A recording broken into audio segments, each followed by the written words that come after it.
السلام علیکم ورحمۃ اللہ وبرکاتہ۔ 10 ایسے جھوٹ جو ہر سنی کو شیعہ کے بارے میں بتائے جاتے ہیں، چاہے وہ عام سنی ہو یا خاص سنی ہو، یعنی کسی مدرسے میں پڑھنے والا ہو، دینی تعلیم یا مذہبی گھرانے سے اس کا تعلق ہو، یا عام شخص ہو اس کا تعلق نہ بھی ہو۔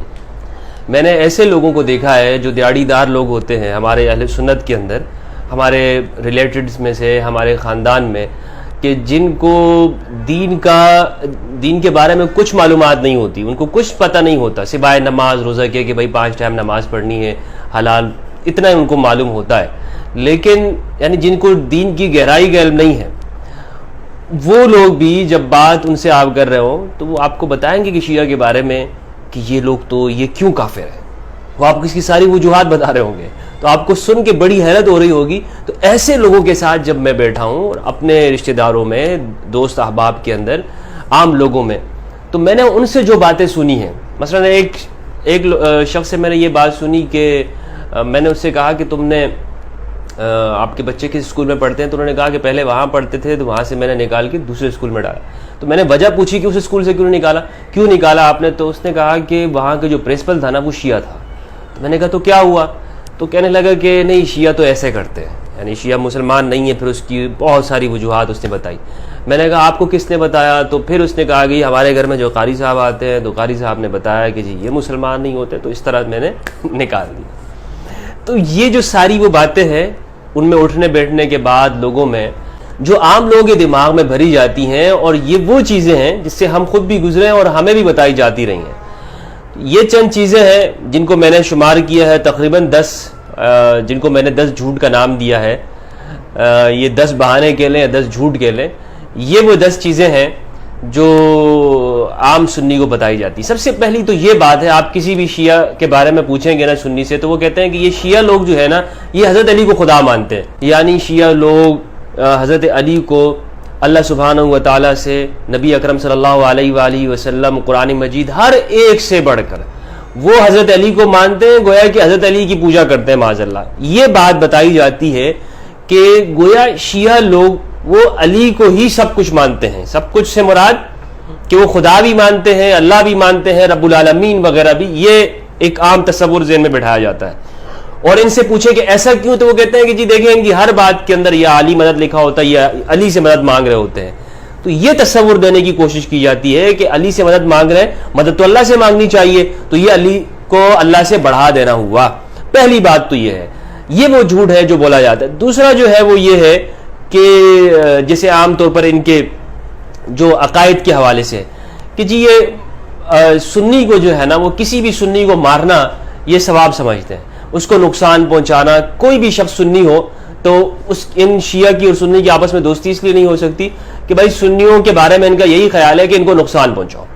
یہ بھی عام طور پہ جھوٹ بولا جاتا ہے۔ تیسرے جو کہا جاتا ہے وہ یہ ہے کہ یہ لوگ شربت میں جو ہے، یہ 10 محرم کو جو شربت وغیرہ لگاتے ہیں، اس میں سبیل وغیرہ جو بناتے ہیں، اس میں یہ اونٹ، یہ جو گھوڑے وغیرہ ہوتے ہیں، ذوالجناح کا جو گھوڑے کی جو شبیہ بنائی جاتی ہے امام حسین کی گھوڑے کی، تو اس کا پیشاب جو ہے اس کے اندر ملا دیتے ہیں اور پھر یہ لوگوں کو پلاتے ہیں تاکہ اور لوگ۔ اچھا، میں نے اس کا پوچھا بھی، میں نے جن سنی احباب نے مجھے یہ بات بتائی تھی، تو میں نے ان سے پوچھا بھی کہ آخر اگر یہ اس طرح سے کرتے ہیں تو کیوں کرتے ہیں، اس کا فائدہ کیا ہوتا ہے ان کو؟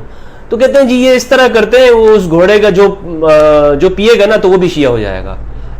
میں نے کہا یہ بڑی آسان ٹرکس ہے بھائی، یعنی صرف وہ شربت پینے سے کوئی شیعہ ہو جاتا ہے؟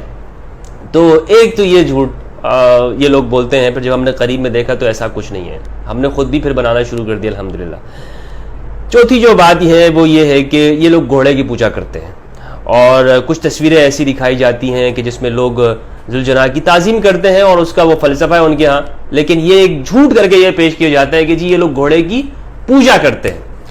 اسی طرح نمبر 5 یہ بات ہے کہ یہ لوگ صحابہ کو گالیاں دیتے ہیں۔ آپ یقین کیجئے، میں ان کے جلوسوں میں گیا ہوں، اور ابھی جو ریسنٹلی جو 10 محرم الحرام کو کراچی کے اندر عاشور کا جو پوری دنیا میں بلکہ پورے پاکستان کے اندر بڑا ایک جلوس ہوتا ہے، اس کو آپ کہہ لیں، اس کے اندر میں نے شرکت کی اس عزا کے اندر، اور میں نے اس میں تقریباً ہم 8 بجے سے آپ اندازہ لگا لیں کہ 2 بجے تک جو ٹائم بنتا ہے، 8 9 10 11 12 6 گھنٹے اس میں رہا، 5-6 گھنٹے وہاں پہ رہنے کے باوجود تپتی ہوئی دھوپ میں اور اس تپش اس کے اندر میں نے ان لوگوں کو صرف اور صرف علی کا ذکر کرتے ہوئے ان کو سنا، اور کچھ نہیں کر رہے تھے. کسی کو گالی دینا میں نے دیکھا ہی نہیں ان کو. اور انہیں معلوم کیسے، یعنی کچھ لوگ سمجھتے ہوں گے کہ بھئی میرے سامنے نہیں کر رہے ہوں گے، وہاں پہ انہیں کون روکنے والا ہے؟ اور 1-2 بندے تو ہوتے نہیں، ہزاروں بندے ہیں. تو یہ جو کہنا ہے کہ جی صحابہ کو گالی دیتے ہیں اور یہ گالی عبادت سمجھتے ہیں، یہ بھی ایک قسم کا جھوٹ ہے. ہاں یہ بات الگ ہے کہ کچھ لوگوں کے اوپر، حضرات کے اوپر جیسے ان سے تنقید کرنا یا نہ ماننا، وہ ایک الگ چیز ہے، وہ اختلافی مسائل ہیں، اس پہ کوئی قرآن و حدیث نہیں ہے. یعنی کوئی مطلب ایسی چیز نہیں ہے کہ ہم کہیں کہ اختلاف نہیں کیا جا سکتا یا ان کے حوالے سے تنقید نہیں کی جا سکتی. لیکن گالی دینے کا جو لفظ استعمال کیا جاتا ہے ان کے حوالے سے، یہ سراسر جھوٹ ہے جو ہمارے عام سنی لوگوں کے دماغ میں بھری جاتی ہے بات. اور یہ ساری وہ چیزیں ہیں جو نفرت کا سبب ہے. اور میں یہ بات اپنے اہل سنت کی طرف سے اس لیے کر رہا ہوں کہ جو چیزیں ہمارے ساتھ گزری وہ بات مجھے کہنے کا حق ہے. یہ تو میں نہیں کر سکتا کہ جی شیعہ کیا کرتے ہیں سنیوں کے بارے میں. یہ کام ان کے لوگوں کا ہے کہ وہ بتائیں کہ بھئی ہمارے بارے میں ان کے کیا جھوٹ بولے جاتے ہیں، اگر بولے جاتے ہیں تو یہ وہ بتائیں. ہاں میں صرف وہ بتاؤں گا کہ جو میں نے سنی ہے چیز. یہ بالکل دیانتداری نہیں ہوگی کہ آپ مجھ سے یہ بھی مطالبہ کریں کہ جی یہ بھی بتاؤں کہ شیعہ ہمارے بارے میں کیا جھوٹ بولتے ہیں. بھئی بولتے ہوں گے اگر کسی نے بولا ہے، لیکن ہمارے ذہنوں میں جو تھا، یہ ہماری سوسائٹی اور معاشرے کے اندر اہل السنہ کے اندر جو کچھ کہا جاتا، تو میں نے آج وہ یہ بیان کر رہا ہوں. اسی طرح یہ کہ شام غریبہ کے اندر یہ لوگ بتی بجھا کے، لائٹیں بجھا کے، مرد عورت سب مل کر جو ہے وہ سب کچھ ایسا کچھ کام، بے حیائی کے کام کرتے ہیں. یہ بھی ایک جھوٹ اور من گڑت قسم کی باتیں کی جاتی ہیں، کیونکہ آج کل تو سب کچھ جو ہے وہ لائیو چل رہا ہوتا ہے. ہم نے خود لائیو دیکھا، ٹی وی کے اوپر ہر ایک بندہ دیکھ رہا ہوتا ہے، وہاں پر فوج، رینجرز اور پولیس کی ساری گاڑیاں کھڑی ہوتی ہیں، ان کی جو بھی امام بارگاہ ہوتا ہے وہاں شام غریبہ ہو رہی ہوتی ہے. تو یہ جھوٹ ایک سراسر جو ہے اس بارے میں پھیلایا گیا شام غریبہ کے حوالے سے. اسی طرح نمبر 7 ان کو، یعنی یہ ایک بہت بڑا جھوٹ، بہت بڑا. میں نے بڑے بڑے علماء جن کو کہا جاتا ہے، میں نے ان کو سنا، ان کی سپیچز، وہ چیلنج کر کے کہتے ہیں کہ جی ان کو ان کے باپ کا نام معلوم نہیں ہے. یعنی ان کے ذاکرین کے بارے میں مجھے خود بتایا گیا کہ ذاکر جو شام غریبہ کے اندر جو معاذ اللہ جو کام جو کیا جاتا ہے، اس کے بعد جو بچہ پیدا ہوتا ہے وہ ذاکر بنتا ہے. استغفر اللہ، بے حیائی تک کی جو ہے انتہا کر دی ہے، بہتان اور افتراء پر درازی کی. یہ جو جھوٹ بولے جا رہے ہیں، یہ ساری باتیں میں اس لیے کر رہا ہوں کہ یہ ہمارے ہاں یہ جھوٹ بولے جاتے ہیں. ایسا نہیں ہے کہ لوگ یہ جو نفرت ہوتی ہے ویسی ہو جاتی ہے، لوگ ویسے ہی نفرت کرتے ہیں. بھائی اس کو بڑے طریقے کے ساتھ نفرت کی طرف لوگوں کو لے کے آیا جاتا ہے. اور آج ہمیں عہد کرنا ہوگا اللہ سبحانہ و تعالیٰ سے کہ ہم کسی کی بات کو سن کر اندھا دھند اس کے اوپر عمل نہیں کریں گے کہ جی ہمیں ہمارے مولوی صاحب نے بتا دیا، قاری صاحب نے بتا دیا، مولوی صاحب نے، اور ہم اس کے اوپر اندھا دھند عمل کریں گے کہ شیعہ ایسے یہ کام کرتے. نہیں، اللہ سے ہم نے وعدہ کرنا ہے، اللہ ہم نے تجھے جواب دینا ہے، پروردگار تجھے جواب دینا ہے. کچھ لوگ یہ کہیں گے کہ جی مفتی ہمدرد تو شیعہ ہے. یار اگر مجھے شیعہ ہونا ہوتا تو آپ مجھے روک سکتے تھے، منع کر سکتے ہو. میں دیوبندی ہوا، دیوبند کے مدرسے میں پڑھا، بریلوی ہوا، آپ سے پوچھ کر ہوا. میں اگر میرے شیعہ ہونا ہوتا یا میں شیعہ ہوتا تو میں سیاہ لباس پہن کر کسی مجلس کیوں نہ پڑھ رہا ہوتا. مجلس پڑھنا ویسے کوئی شیعہ ہونے کی علامت نہیں ہے، لیکن میں جا کے چھری چاقو لے کے ماتم کیوں نہ کرتا بھائی اگر میں شیعہ ہوتا. آپ روک سکتے ہیں مجھے شیعہ ہونے سے.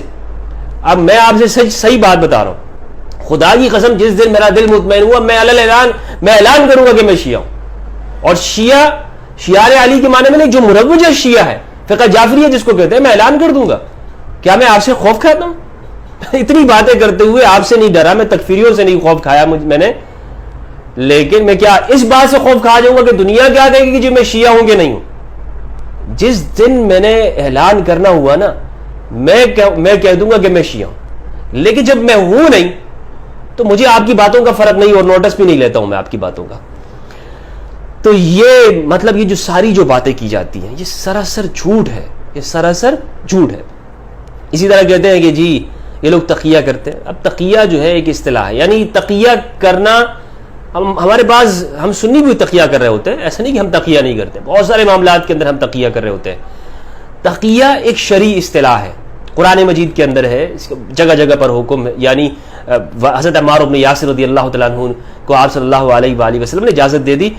تفصیلی موضوع ہے انشاءاللہ، اس پہ میں نے الگ سے بھی ریکارڈ کیا ہوا ہے، بالکل تفصیلی تقیہ آپ لکھیں گے اور یوٹیوب کے اوپر میرا بیان اس کے اوپر ریکارڈ موجود ہے. لیکن یہ بات کرنا کہ جی ہر بات کے اندر تقیہ کرتے ہیں، یہ بات غلط ہے، درست یہ جھوٹ بولا جاتا ہے. اسی طرح یہ کہ نمبر 9 جو جھوٹ ہے وہ یہ ہے، یہ لوگ ماتم اس لیے کرتے ہیں کہ انہوں نے امام حسین کو شہید کیا. یعنی آپ کسی بھی سنی سے پوچھیں کہ جی یہ لوگ شیعہ لوگ اپنے آپ ماتم کیوں کر رہے ہوتے ہیں، غم کیوں منا رہے ہوتے ہیں. ایک تو یہ ہے جو زنجیر زنی کرنا، اور ایک یہ ہے جو مثلا غم کرنا یا سینہ کوبی کرنا، ماتم کرنا، آنسو بہانا. تو یہ کہیں گے کہ جی یہ لوگ اس لیے رو رہے ہیں کیونکہ انہوں نے امام حسین کو بلا کے شہید کیا تھا. وہ یزید و امویوں نے جو کام کیے، جو حرکتیں کی، ان کے باپ داداؤں نے، یہ جھوٹ بولنے والوں کے، ناسبیوں کے باپ داداؤں نے جو حرکتیں کی وہ ڈال دیے شعار علی علیہ السلام کے اوپر. یہ بھی ایک قسم کا جھوٹ ہے کہ جی یہ لوگ اس لیے کرتے ہیں کہ انہوں نے شہید کیا تھا. اسی طرح ایک جھوٹ جو میں نے سنا ہے وہ یہ ہے کہ ان کا جو کعبہ ہے وہ عراق کے اندر ہے. اب کعبہ جو ہے، یعنی کعبہ سے مراد، یہ تعظیم کا لفظ نہیں، کعبہ سے مراد بیت اللہ مراد لیتے ہیں. یعنی ہم یہ کہتے ہیں نا کہ جس طرح یعنی یوں مشہور کر دیا ہے کہ سنی حج بیت اللہ جا کے کرتے ہیں مسجد حرام میں، ٹھیک ہے، مکہ کے اندر، سعودی عرب کہہ دے وہاں جا کے کرتے ہیں، اور یہ شیعہ لوگ عراق جا کے حج کرتے ہیں. شیعہ لوگ عراق جا کے حج کرتے ہیں. دیکھیں ثواب کا جو بیان ہے، جو اربعین وغیرہ کی زیارات ہے یا عاشور کے دن جاتے ہیں، ثواب کا میں انکار نہیں کر رہا ہوں کہ وہ ان کے ہاں اس کا تصور موجود نہیں ہے کہ وہ اس کا ثواب ہے یا نہیں ہے. یعنی جو حج جو شرعی فریضہ ہے، جو قرآن مجید کے اندر جو بیان ہے، ٹھیک ہے، وَلِلَّهِ عَلَى النَّاسِ حِجُّ الْبَيْتِ مَنِ اسْتَطَاعَ إِلَيْهِ سَبِيلًا، یہ والا جو حج ہے، یہ اس بارے میں کہا جاتا ہے کہ شیعہ لوگ یہ بھی کربلا میں کرتے ہیں. یہ بات درست نہیں ہے، یہ بات درست نہیں ہے. یہ والا حج یعنی جو شرعی فریضہ ہے، جو ہر صاحب استطاعت شخص کے اوپر، جس کے پاس زیادہ راہ کا استطاعت ہو، اس کے اوپر جو فرض ہے، جس طرح نماز روزہ ہے، وہ والا حج کہاں پر ہے؟ مسجد حرام کے اندر، کعبہ کے اندر ہے. یہ کربلا اور عراق کے اندر نہیں ہوتا. ہاں وہاں پہ جانے کو یہ ثواب ضرور سمجھتے ہیں، لیکن یہ حج نہیں ہے. تو بہرحال یہ جو 10 باتیں میں نے آپ کو بتائی، یہ وہ عام چیزیں ہیں جو ہمارے ہاں اس لیے بتائی جاتی ہیں تاکہ شیعہ سنی کے درمیان میں آپس میں نفرت ہو اور دونوں ایک دوسرے سے دوری پیدا کریں. اور اس میں نفرت اور انتہا پسند واعظین نے اہم کردار ادا کیا ہے. جعلی پیروں نے، 2 نمبر وائزوں نے، اور درس نظامی فیل خطیبوں نے یہ کام کیا. جو ہمارے ہاں سب سے بڑا خطیب کون ہوتا ہے سنیوں میں؟ جو درس نظامی کے اندر راسب آتا رہے، فیل ہوتا رہے، وہ بڑا خطیب ہوتا ہے. یہ ہم دیکھتے رہے ہیں، ہم ممتاز معاشرف آتے تھے، لیکن خطابت کے اندر ہم سے وہ بندہ آگے ہوتا تھا کہ جو سب سے راسب ہوتا تھا، فیل ہوتا تھا. تو جو فیل خطیب ہے، انہوں نے اپنے نوٹ چھاپنے کے لیے ہمارے اہل سنت کے اندر یہ کیا کہ شیعہ کے خلاف نفرت انگیز چیزیں پھیلاتی. یہ وہ 10 باتیں. آج میں آپ سے یقین کے ساتھ کہتا ہوں کہ میرے سنی بھائیوں کے ساتھ کہ ہمیں ان چیزوں کے اوپر بھروسہ نہیں کرنا. جو بھی شخص، حتیٰ میں ہی کیوں نہ آپ کے سامنے کوئی بات کر رہا ہوں، جا کے اس کو ویریفائی کیجئے، چیک کیجئے، خود جائیے اور دیکھیے. میں تو کہہ رہا ہوں اپنے سنی برادران سے، میں تو بڑے بڑے علماء سے کہہ رہا ہوں، آپ آئیے عاشور میں میرے ساتھ جائیے، میں لے کے چلتا ہوں آپ کو. شام غریبہ کے بارے میں آپ کے ذہن میں سوالات ہیں، میں آپ کو لے کے چلتا ہوں، وہاں بیٹھیں گے دونوں انشاءاللہ، دیکھیں گے، اور اگر کوئی بات ایسی نظر آئی ہم اس کو اسی طرح سے بیان کر دیں گے. لیکن اللہ کے لیے گواہی دینی ہے، مذہب اور فرقے کے لیے تو گواہی نہیں دیں گے ہم کہ جی جو میرا فرقہ ہے، فرقے والا کیا ناراض ہو. ہمت ہے کسی مولوی کے اندر، دیوبندی یا بریلوی کے اندر وہ آئے اور وہ چلا جائے شام غریبہ میں کہ جی ہمیں تو بتایا جاتا ہے کہ یہ لوگ شام غریبہ میں اس طرح کا کام، بے حیائی کا کام کرتے ہیں، لیکن میں خود اپنی آنکھوں سے جا کے دیکھ لوں آیا اس طرح ہے بھی یا نہیں. ہمت ہے کسی میں کرے اس طرح کے؟ ہمت کر کے وہ آئے. اور خدا کے لیے گواہی دینا بہت مشکل ہے. جھوٹ بولنا تو آسان ہوتا ہے، لیکن خدا کے لیے، اللہ اور اس کے رسول کے لیے گواہی دینا کہ انسان اپنی آنکھوں سے جو چیز دیکھے اس کو بیان کرے. میری گزارش ہے کہ ہم صحیح بات بیان کریں، درست بات بیان کریں، ورنہ رسالت مآب صلی اللہ علیہ وآلہ وسلم کا فرمان ہے، کفا بالمرء کذبا ان یحدث بکل ما سمع. رسول اللہ صلی اللہ علیہ وآلہ وسلم نے ارشاد فرمایا، آدمی کے جھوٹا ہونے کے لیے اتنی بات کافی ہے کہ وہ ہر سنی سنائی بات کو آگے پہنچا دے. السلام علیکم ورحمۃ اللہ وبرکاتہ.